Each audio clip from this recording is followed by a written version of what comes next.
오늘의 주요 뉴스입니다. 수도권 사회적 거리두기 4단계 격상으로 결혼식을 치르지 못하게 된 예비부부들이 민노총에 가입하면 8,000명 결혼식도 가능하냐며 정부를 비꼬았습니다.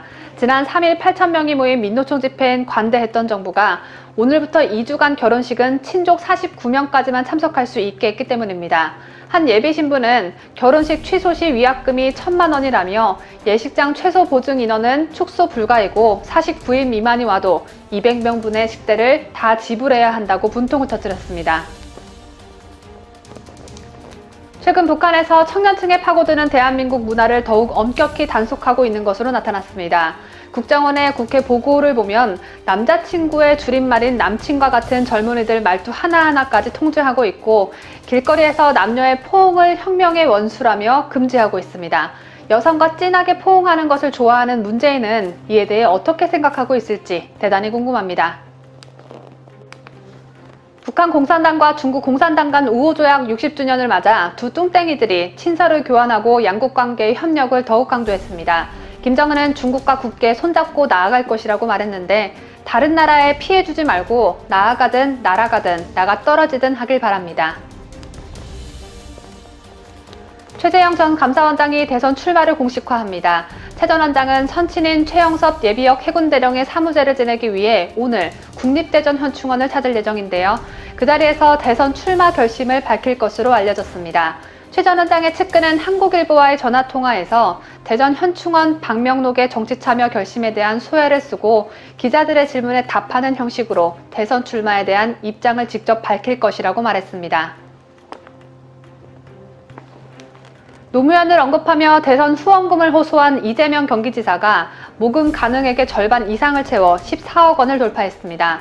노무현 지지층 홀리기에 성공한 듯한데 이에 대해 배우 김부선 씨는 이재명이 또 노통을 팔아먹는다고 직격탄을 날렸습니다. 김부선 씨는 노통 서거 후 이재명은 봉하마을에 한 번도 가지도 않았다며 이름 없는 시민으로 다녀왔다고 전 국민에게 사기쳤다고 했습니다. 김부선 씨는 또 노무현 대통령 49대 당시 이재명이 거기 비 오는데 왜 가냐 라고 했다며 무지한 국민들만 가엾다고 밝혔습니다. 이상으로 오늘의 주요 뉴스였습니다.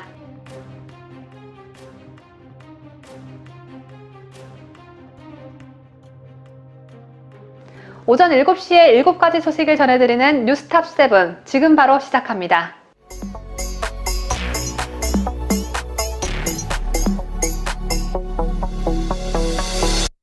윤석열 전 검찰총장의 부인 김건희 씨의 논문 표절 의혹이 제기된 가운데 국민대 대학원에서 석박사 과정을 밟고 있는 재학생들과 졸업생들이 학교의 검증 절차에 의문을 제기하고 나섰습니다. 서양화를 전공한 것으로 알려진 김건희 씨는 박사학위 논문으로 운세와 관련한 주제를 선택한 사실이 알려져 화제를 모았죠. 그런데 그보다 더 화제가 된 건 논문 제목의 회원 유지를 영어로 번역하면서 회원은 멤버라고 잘 쓰고 유지는 소리나는 그대로 Y, U, J, I 이렇게 알파벳 철자 그대로 사용한 것입니다. 이를 반대로 쉽게 설명하자면 영어인 헬로우를 한국어로 번역할 때 안녕이라고 쓰지 않고 한글로 헬로우라고 쓴 것인데요. 이렇게 제목부터 형편없는 논문이다 보니 같은 학교의 학생 및 졸업생들이 들고 일어서는 분위기입니다. 국민대에서 석사과정을 밟고 있는 A씨는 연구자로서 중요한 의미를 갖는 박사 졸업 논문이 검수조차 제대로 안 된 상태에서 제출됐고 최종 통과까지 됐다는 게 대학원생 입장에서 이해가지 않는다며 논문 심사를 다시 거치는 등의 절차가 있어야 한다고 말했습니다. 박사과정을 밟고 있는 B씨 역시 표절률이 절반가량 되는 논문이 심사를 통과한 것은 월드컵 지역 예선도 통과 못했는데 결승전 가서 골을 넣은 것이나 다름없다며 학위 취소나 재심사를 해야 한다고 했습니다. 그러면서 부정 의혹이 있으므로 심사위원을 바꾸는 등의 조치도 필요하다고 지적했습니다. 2013년도에 동대학원을 졸업한 건축설계사 C씨는 영문 제목은 거론하기 부끄러울 만큼의 실수라면서도 박사학위 논문도 지극히 개인적인 의견이나 글쓴이의 전문성을 파악할 수 없는 글을 그대로 복사 붙여넣기 했다는 건 학술 논문으로서의 가치가 없다고 생각한다고 말했습니다. 김건희 씨가 대통령 선거에 출마하는 당사자도 아닌데 김건희 씨의 논문을 왜 이렇게 문제 삼나 라는 목소리도 나옵니다. 하지만 윤 전 총장과는 별개로 김건희 씨의 그 말하기도 창피한 논문은 학교의 위상을 위해서라도 반드시 박사학위를 박탈해야 한다는 의견이 지배적입니다. 또한 윤석열 전 총장은 지지하지만 이렇게 수준 떨어지는 사람이 영부인이 되는 건 참을 수 없다라는 말도 나오고 있고, 문제되고 있는 김건희 씨의 논문 제목을 빌어 윤석열 대권 가도 유지할 수 있나? 윤석열 가정 유지될까? 이런 식의 조롱 섞인 비난이 속출하고 있는 상황입니다. 이런 가운데 이재명 경기지사가 김건희 씨에 대한 의혹과 관련해 가급적이면 검증은 후보자 본인의 문제로 제한해야 한다고 밝혀 눈길을 끌고 있습니다. 이재명은 지난 10일 부인의 결혼 전 문제나 이런 것까지 지나치게 정치적으로 문제 삼는 것은 어떨지 모르겠다며 가급적이면 본인의 문제로 한정해서 무한 검증을 하는 것이 맞다고 말했습니다.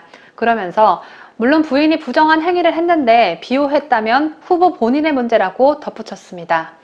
지난주 있었던 배우 김부선 씨와 이재명 간 재판에서 이재명을 고소한 김부선 씨 측은 이재명이 자신의 조카가 살인을 저질러 검찰로부터 사형을 구형받았다는 얘기를 했었다고 폭로했었죠. 이재명 또한 가족 문제가 워낙 많다 보니 동병상련의 심령으로 후보 본인만 따지자고 주장하는 건 아닌지 모르겠습니다.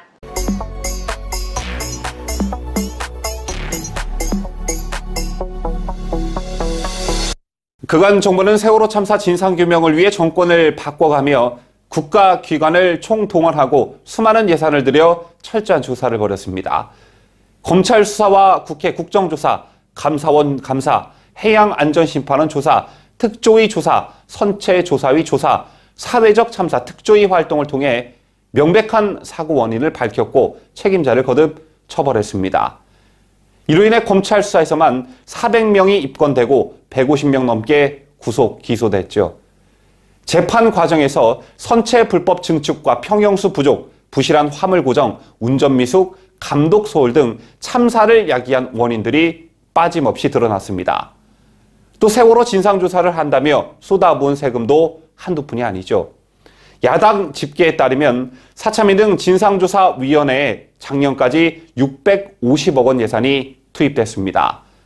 사참위의 가습기 살균제 사건이 포함돼 있는 것을 감안하더라도 세월호 조사 활동에만 수백억 원을 쓴 것인데요. 테러 공격으로 3,000명 이상 숨진 미국 9.11 참사조사위원회가 쓴 돈이 1,500만 달러, 우리 돈 약 163억 원이었다는 점에 비춰보면 정말 어마어마한 액수입니다. 이게 다 국민 세금이죠. 그럼에도 불구하고 일부 유족들과 좌파 성향 정치권 그리고 시민단체들은 이른바 진실이양을 아직도 외치고 있습니다. 이런 가운데 서울시가 지난 5일 4.16 세월호 참사 가족협의회에 광화문 광장에 위치한 세월호 기억공간을 철거하겠다고 통보했습니다. 그러면서 서울시는 이달 25일까지 기억공간에 있는 사진과 물품 등을 정리해달라고 요청했습니다. 그러자 유족들이 강하게 반발했는데 세월호 4.16 연대 측은 서울시가 임시 이전이나 광장 재구조화 이후 기억공간 설치 등에 대한 대안은 전혀 검토하지 않았다며 서울시장의 면담 또한 추진하지 않은 것에 유감이라고 밝혔습니다. 세월호 유족 측은 공사 완료 후에 광화문 광장에 기억공간이 다시 설치돼야 한다는 입장을 유지해온 반면 서울시는 공사 이후 다시 설치될 수 없다는 입장을 밝힌 것으로 알려졌는데요. 여기에 정치권도 가세했습니다. 민주당 대선 주자인 이낙연 전 대표는 서울시의 일방적 통보에 크게 분노한다며 아직도 고통 속에 있는 유가족에게 너무 가혹하다고 말했습니다. 정세균 전 총리도 세월호는 국민 가슴에 남은 트라우마라며 상처를 극복하기 위해 필요한 것은 치유이지 망각이 아니다라고 주장했고요. 세월호 변호사로 알려진 박주민 의원도 SNS에 결국 세월호 지우기부터 하시는 겁니까라며 박근혜 정부의 오점부터 일단 시민들 눈에 안 띄게 하자는 심산 아닌가, 서울시가 다시 예전의 불통, 불도저 행정으로 돌아가서는 안 된다며 일방적 철거는 안 된다고 적었습니다. 여러분들은 어떻게 생각하십니까? 우선 유족단체와 여권에선 협의가 없었고 통보를 했다는 점을 문제 삼고 있습니다. 그런데 이 부분은 논란의 여지가 없는 게 서울시에 따르면 기억공간은 처음부터 영구 구조물이 아니었을 뿐만 아니라 광화문 재구조화 공사가 진척되면 철거하는 것으로 예정하고 만들었던 것입니다. 그러므로 철거까지 넉넉한 시간을 주고 통보하는 게 맞는 거겠죠. 또 선례도 있습니다. 지난해 대한애국당이 광화문 광장 한켠에 천막 2동을 설치했었죠. 그러자 박원순의 서울시는 용역 깡패들까지 동원해 이 천막들을 모두 강제 철거했습니다. 법은 만인 앞에 평등해야 하는 법이겠죠. 또 목포신항 배후 부지에 세월호 선체를 원형 거치하고 그 일원의 안전교육 체험 공간이 조성됩니다. 여기에 국비 1,523억 원이 들어가게 되고요. 여기에 더해 경기 안산시는 4.16 생명안전공원 조성에 나섰는데 공원 조성에는 국비 373억 원과 도비 43억 원, 시비 37억 원 등 총 453억 원이 투입됩니다. 이처럼 수많은 돈을 들여 세월호를 기억하는 공간을 추진 중이면서 서울의 한복판, 그것도 시민들이 쉬는 공간에 세월호 기억 공간을 존치할 이유가 과연 있을까요?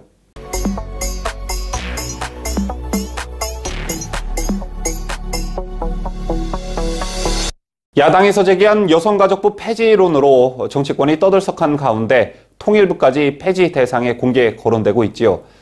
그 선두에 국민의힘 이준석 대표가 자리하고 있는데 취임 후 대변인 선발대회 등 이벤트성 행사가 각광을 받았고 이제부터 이른바 언론과의 허니문 기간이 끝나며 본격적인 정책 대결에 시동을 거는 분위기입니다. 이 문제가 중요한 건 이준석 대표가 이 문제를 이른바 작은 정부론과 결부시키고 있다는 점입니다. 통상 좌파 성향 정당이 추구하는 정부는 이른바 큰 정부인데요. 문재인 정부만 봐도 알 수 있는 큰 정부의 문제점은 정부의 비대화입니다. 나랏빛 폭증을 불사하는 확장 재정, 급증하는 공무원 등 공공부문 팽창은 규제 양산으로 이어졌고 그 부작용이 시장과 기업 등 민간 부분 위축으로 나타났습니다. 여기에 부동산 정책도 정부가 사사건건 개입하며 부동산 폭등을 불러왔고 이제 토지 공개념 등 사회주의 정책마저 남발할 기세입니다. 따라서 단순히 두 부처의 폐지 논란이 아니라 정부의 구조 기능 역할에 대한 근본적 문제 제기와 대안 제시로 이번 논란이 확대된다면 다가오는 대통령 선거에서도 문재인 정권을 심판하는 하나의 잣대가 될 수도 있습니다. 또 정권이 바뀌어서 그간 통일부의 예산과 자금 흐름 내역을 본다면 깜빵 갈 사람도 수두룩할 것입니다. 이런 가운데 미국 조야에서도 통일부 폐지론에 긍정적 반응들이 나오고 있습니다. 자유아시아 방송은 현지 시간 9일 보도에서 미국 민주주의 수호재단 데이비드 맥스웰 선임연구원과 랜드연구소 수킴 정책분석관 등의 발언을 소개했는데요. 우선 맥스웰 연구원은 통일부 폐지는 좋은 생각인 것 같다며 외교부와 정부기관의 업무가 중복돼서는 안 된다고 말했습니다. 그러면서 그는 통일부가 있어야 한다면 그 유일한 이유는 통일 과정에 대한 세부 계획을 수립하는 것이라며 통일을 촉진하기 위한 계획과 정책을 수립하고 준비하는 조직은 외교 정책이나 정보 기능을 수행해서는 안 된다라고 지적했습니다. 또 미국 중앙정보국 CIA 분석관을 지낸 수킴 정책분석관도 통일부 폐지 제안은 통일부의 경종을 울릴 수도 있다며 만약 한국 정부가 통일 문제를 여전히 중요하게 생각하고 있는 가운데 통일부를 폐지한다면 더 이상 김정은 총비서의 변덕에 대응할 부처가 없다는 메시지를 북한 정권에 전달할 수 있을 것이라고 관측했습니다. 반면 한미경제연구소의 트로이 스탠가론 선임국장의 경우 통일부는 북한과의 관계 및 통일 한국의 미래에 대한 연구와 관련된 중요한 기능을 수행하고 있다며 반대 입장을 나타내기도 했었는데요. 앞서 보신 것처럼 통일부 폐지론과 관련해 나는 찬성한다. 그 이유는 이렇다. 나는 반대한다. 그 이유는 이렇다라고 명확한 주장을 펼치고 있습니다. 그런데 한국의 한 여성 정치인이 통일부와 여가부 폐지 반대 목소리를 내면서 이상한 논리로 접근해 많은 비판을 받고 있습니다. 바로 고민정 더불어민주당 의원인데요.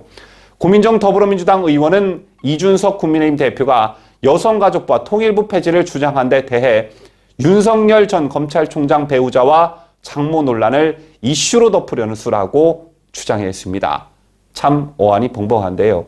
고 의원은 자신의 페이스북에 글을 올려 여가부 통일부 폐지를 주장한 이 대표를 향해 무엇인가를 덮고 싶었던 것이라고 본다며 최근 윤 전 총장 장모가 요양급여 부정수급으로 징역 3년형을 선고받은 것과 윤 전 총장 아내의 논문 표절 논란, 도이치모터스 주가 조작 연루 의혹, 사문서 위조 의혹 등을 조목조목 언급했습니다. 그러면서 윤 전 총장의 아내 김건희 씨를 둘러싼 각종 의혹들이 고구마 줄기처럼 쏟아져 나오고 있다며 이슈를 이슈로 덮으려는 수가 보인다고 적었는데요. 뭐 눈엔 뭐밖에 안 보인다고 고민정 의원이 청와대에 있을 때 이슈를 이슈로 덮는 일을 참 많이도 해왔던 것 같습니다. 하긴 뭐 어느 날 갑자기 캐비넷에서 전 정권의 문건이 발견됐다고 호들갑을 떨기도 했었죠. 어쨌든 이에 네티즌들의 강한 비판이 이어졌습니다. 보시다시피 고민정 의원의 발언에 공감을 갖는 네티즌들은 거의 없었고 거의 모두 강도 높은 비판 댓글뿐이었는데 여가부와 통일부 폐지를 논하자는데 갑자기 윤석열 처가 문제가 왜 나오냐? 도대체 이 두 문제는 어떤 연관성이 있는 거냐라는 비판이 줄을 이었습니다. 그 와중에 한 네티즌은 고민정 백신 4,400만 명분은 언제 오냐? 국민을 상대로 사기친 거냐? 아니면 어디로 빼돌린 거냐라는 댓글을 달아 많은 네티즌들로부터 호응을 이끌어내고 있었습니다.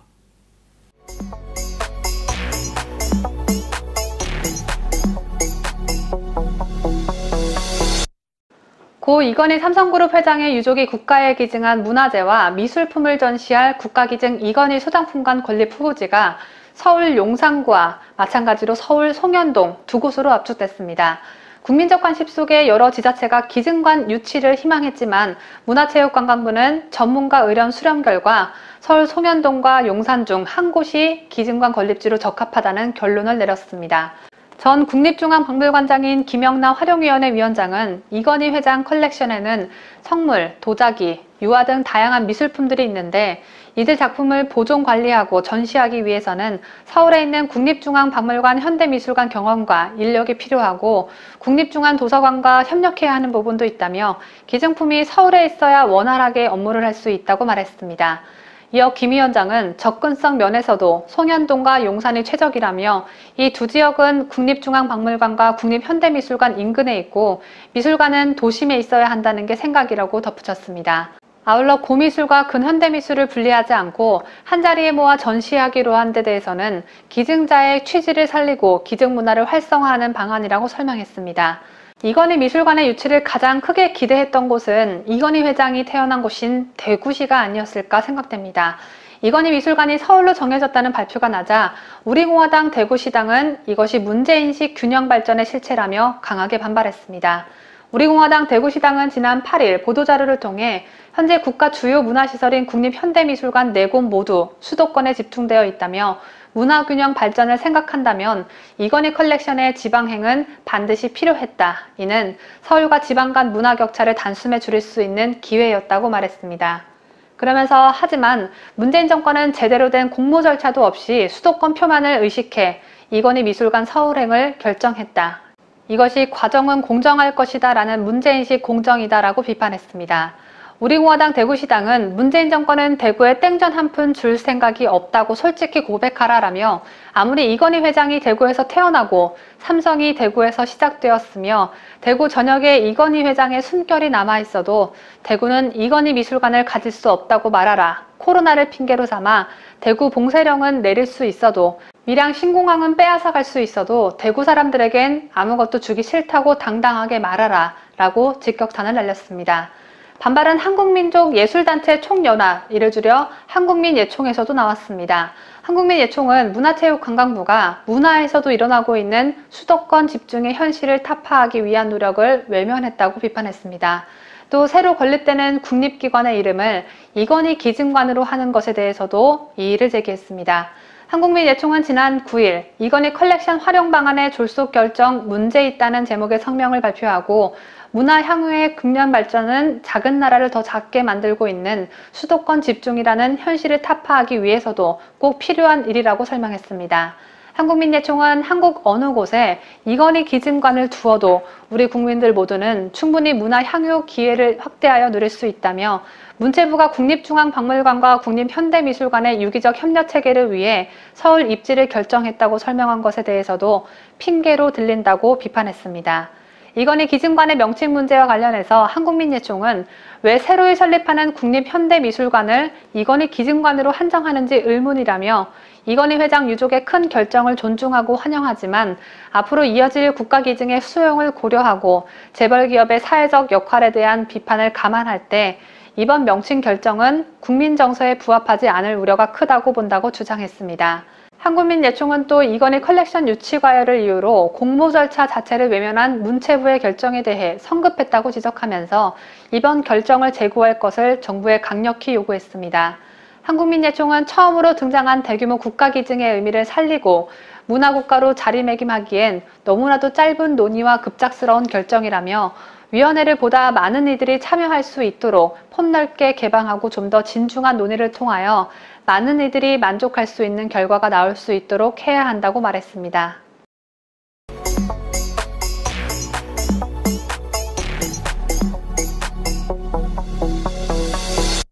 코로나19 신규 확진자 수가 6개월 만에 다시 1,200명대로 치솟으면서 우려했던 제4차 대유행에 둑이 터졌습니다. 이는 지난해 1월 코로나19 국내 유입 이후 1년 6개월 만에 최다 확진자 수를 기록한 것으로 방역당국도 4차 유행기에 접어들었음을 공식 인정했죠. 최근 코로나19의 확산은 델타형 변이 바이러스가 급속도로 번진 데다가 백신 접종 속도가 변이 확산을 따라잡지 못해 발생했다는 지적이 잇따르고 있습니다.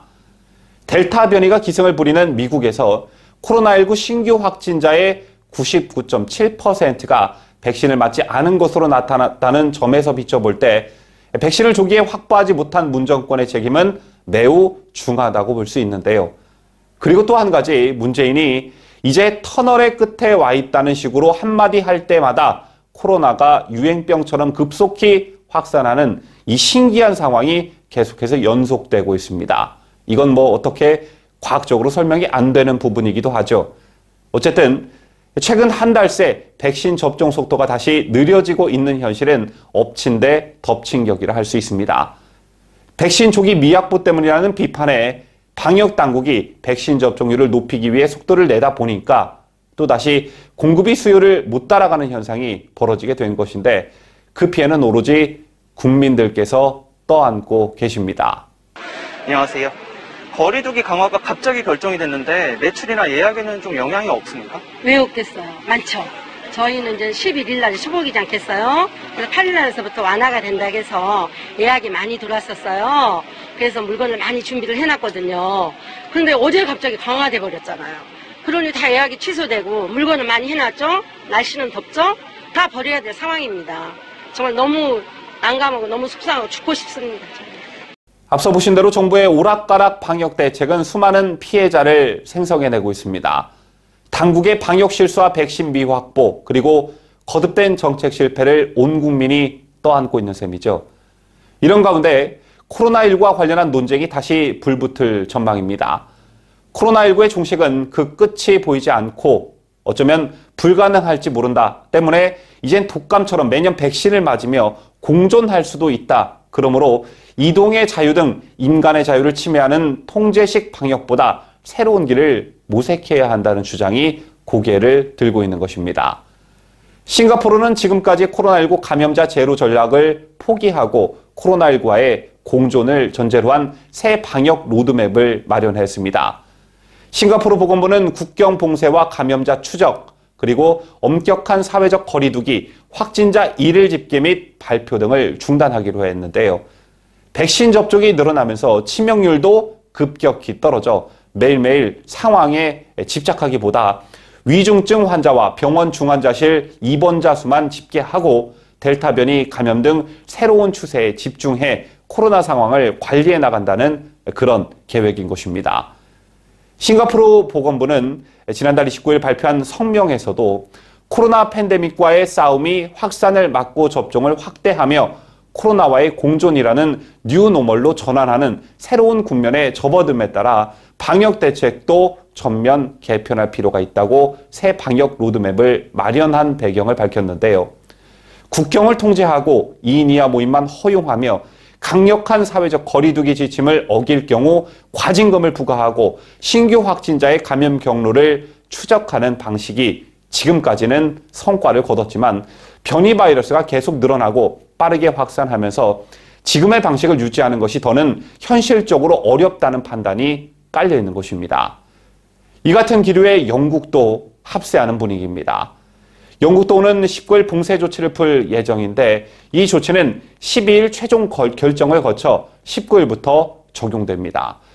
영국의 신임 보건장관은 코로나를 완전히 없앨 수 없다는 사실에 솔직해져야 한다라고 밝혀 강한 인상을 남겼는데요. 이처럼 영국과 싱가포르는 신종 코로나 바이러스 감염증을 독감 정도의 수준으로 취급하겠다는 뜻을 천명했는데 앞으로 코로나가 독감처럼 계절병이나 풍토병이 될 가능성이 점쳐지는 데다가 종식이 사실상 불가능해 보인다는 그런 이유에서입니다. 장기간의 방역 대책 때문에 경제, 교육 등 사회 전반이 마비된 상황인 만큼 코로나 이전의 수준으로 회복하기 위해선 바이러스와 공생하겠다는 것인데, 즉 인간이 가장 두려워하는 게 바이러스 감염보단 감염으로 인한 죽음인데 치사율이 낮다면 굳이 수많은 걸 희생하면서까지 또 사회적 비용을 치르면서까지 강압적인 통제를 할 필요가 없다는 것입니다. 실제 영국에선 델타 변이 확산으로 코로나19 확진자가 급증하고는 있지만 사망자가 급감했습니다. 현지 시간 1일 기준 영국의 코로나19 하루 신규 확진자는 2만 8천 명에 달했습니다. 봉쇄가 한창이던 지난 1월 29일 2만 9천여 명 이후 가장 많은 수치였는데요. 이렇게 확진자는 빠르게 늘고 있지만 사망자는 22명으로 당시 1,200명에 비해 98%나 줄었습니다. 영국 정부는 백신 접종 속도가 감염과 사망 사이의 연결고리를 끄는 것 같다고 판단하고 있습니다. Ever clearer that we have broken the vaccination program. The speed of that vaccine rollout has broken that link between infection and mortality. 이러한 코로나 방역의 대전환이 아직 전 세계적 기류라고는 할 수 없으나 한 번쯤 생각해 봐야 할 부분임은 틀림없는 것 같습니다. 코로나 종식이 언제 이뤄질지도 모르는 상황에서 언제까지 통제식 방역으로 수많은 사람들이 피해를 감내할 수는 없기 때문입니다. 이런 가운데 문재인 정권이 친여 언론을 앞세워 이른바 정치 방역을 하고 있다는 정황 증거가 또 나왔습니다. 국민의 세금으로 운영되는 공영방송 KBS가 지난해 우파 진영의 광화문 집회는 과잉 보도했고 최근 좌파 진영의 민노총 집회는 축소 보도한다는 지적이 나왔습니다. 보도에 강추천 기자입니다. 국민의힘 미디어국은 보도자료를 통해 KBS 뉴스9이 지난해 광화문 집회는 7일 동안 총 46건, 하루 평균 6.6건을 보도한 반면 이번 민노총 집회는 지난 8일까지 6일 동안 단 3건, 하루 평균 0.5건만 보도했다고 밝혔습니다. 국민의힘은 지난해 기독교계와 보수 시민단체들이 주도했던 8.15 광화문 집회 직후 코로나19가 재확산하자 KBS는 해당 집회 주최 측을 성토하고 심지어 제1야당인 당시 미래통합당의 책임론까지 억지로 연결시키며 연일 맹비난했다고 비판했습니다. 국민의힘의 분석 자료에 따르면 당시 KBS 9시 뉴스는 집회 당일인 지난해 8월 15일부터 17일까지 매일 한두 건 정도씩 관련 뉴스를 보도하다가 18일과 19일에는 하루 22건씩의 리포트 중 각 13건과 9건, 20일과 21일에는 20건씩의 리포트 중 각 9건과 11건을 보도했습니다.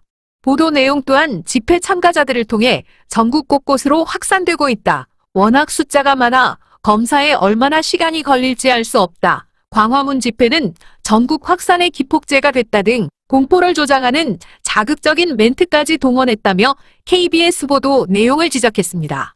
이에 반해 KBS는 지난 3일 코로나19 재확산 기류에도 약 8,000명의 조합원을 동원해 도심 집회를 기습 강행한 민노총 집회에 대해서는 상대적으로 느슨한 보도 흐름을 보이고 있습니다. 국민의힘은 KBS 9시 뉴스는 당일인 지난 3일부터 5일까지 매일 한 건씩의 관련 뉴스를 보도했고 그마저도 주최 측은 방역 수칙을 지켜달라고 여러 차례 말했다 등의 표현으로 민노총을 두둔했다고 비판했습니다. 이어 이후 지난 6일부터는 뉴스에서 민주노총이라는 네 글자 자체를 아예 언급조차 하지 않고 있다고 비판했습니다. 국민의힘은 부집회에 대한 KBS의 편파 보도에 대해 양승동 사장의 책임을 묻지 않을 수 없다며 사장이 몰랐다면 무능이고 알면서 묵인했으면 범죄라고 규탄했습니다. 자유대한민국을 수호하는 유대배 강추천입니다.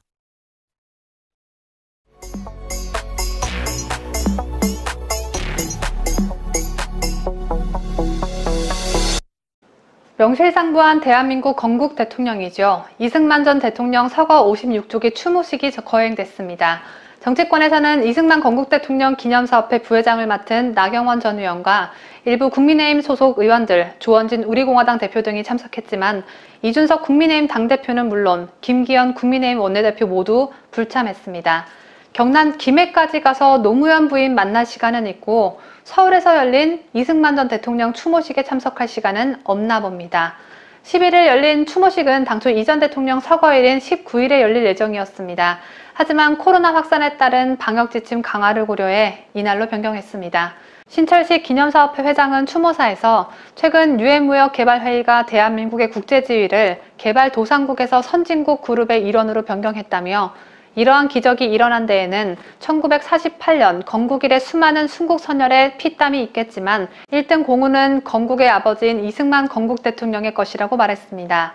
이어 문재인 정부를 겨냥해 대한민국은 국내적으로 벼랑 끝에 몰려있다. 국내적으로는 한물간 좌파 이념과 포퓰리즘으로 서민 경제가 고통받고 반기업 정책으로 기업 활동은 위축되고 있다며 국제적으로는 한미일 자유동맹의 안전장치가 해체되고 맹목적인 북한 전제군주 김정은 정권 발악이 친중을 넘어선 종중으로 모시는 굴욕을 당하고 있는 현실이라고 비판했습니다.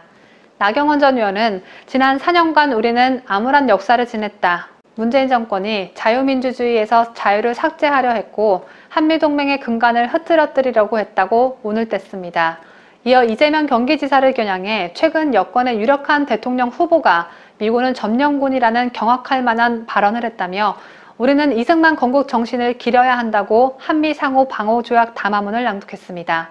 국민의힘 소속 여명 서울시의원은 대통령 할아버지께라는 제목의 헌사를 통해 이승만 건국 대통령은 평생을 독립운동에 투신하며 자유대한민국을 건국하기 위해 공산 전체주의 세력과 싸웠다. 6.25 누란 때는 세계 최강국인 미국을 참전시켜 이 나라를 지켰다.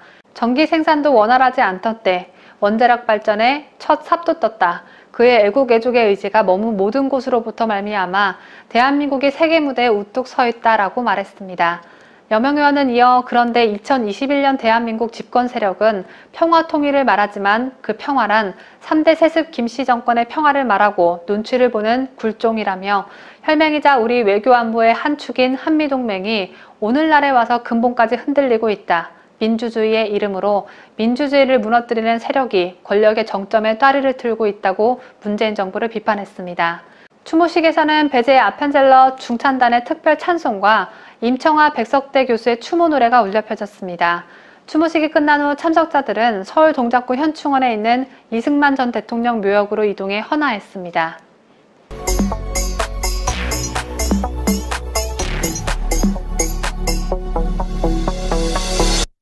2017년 6월 26일 일본 아사히 신문은 박근혜 정부가 2015년 말부터 국정원 주도로 북한 정권 교체나 김정은 암살 공작을 추진했다고 보도한 적이 있었습니다. 이틀 뒤 북한은 선전 매체를 동원해 박근혜 대통령과 이병호 국가정보원장을 극형에 처한다며 맹비난했습니다. 하지만 같은 날 국가정보원과 통일부는 일본 아사히 신문의 보도는 사실 무근이라고 반박했습니다.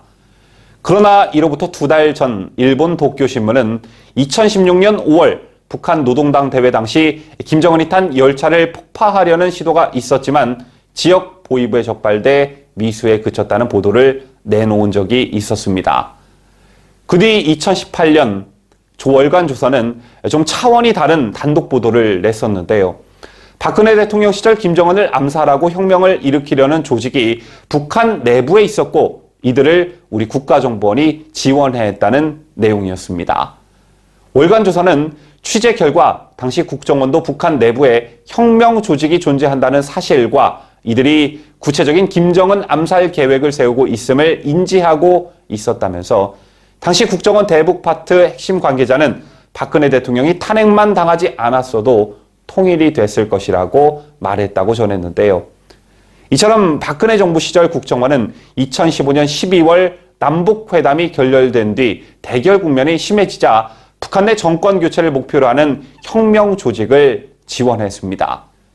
그러나 박근혜 대통령이 탄핵당한 뒤로는 북한 혁명 조직에 대한 지원이 끊기고 계획이 무산된 걸로 전해지는데요. 이 같은 사실은 채널A 인기 프로그램인 이만갑에서도 확인된 바 있습니다.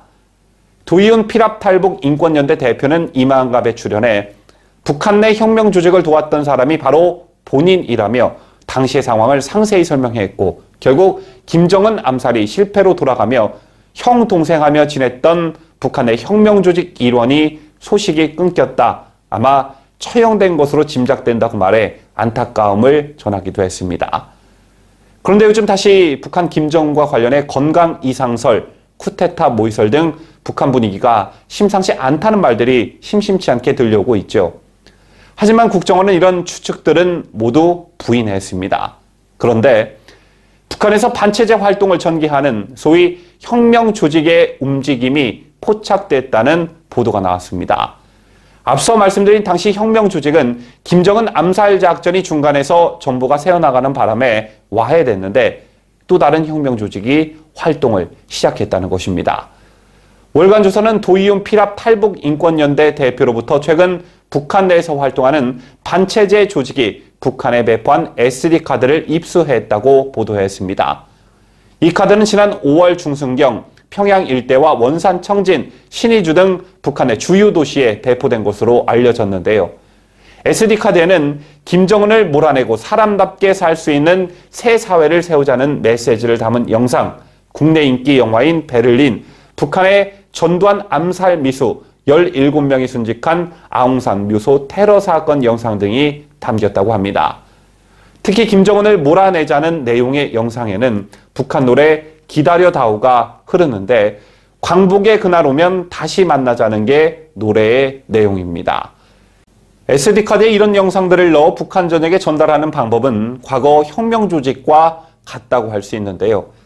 당시 혁명 조직은 박근혜 정부가 제작한 북한의 핵미사일 경력자를 파격 대우로 모십니다라는 제목의 동영상 등을 북한에 배포한 바 있습니다. 김정은도 소위 혁명 조직이 이런 영상을 뿌리고 다닌다는 것을 알아챘다는 게 월간 조선의 추가 분석입니다. 북한이 최근 젊은 층들을 중심으로 퍼지고 있는 한국식 말투와 옷차림을 집중적으로 단속하는 것도 이 일환이란 분석입니다. 과연 북한 내 혁명 조직이 김정은의 암살에 성공하고 그들이 희망하는 광복의 그날을 맞이할 수 있을지 귀추가 주목됩니다.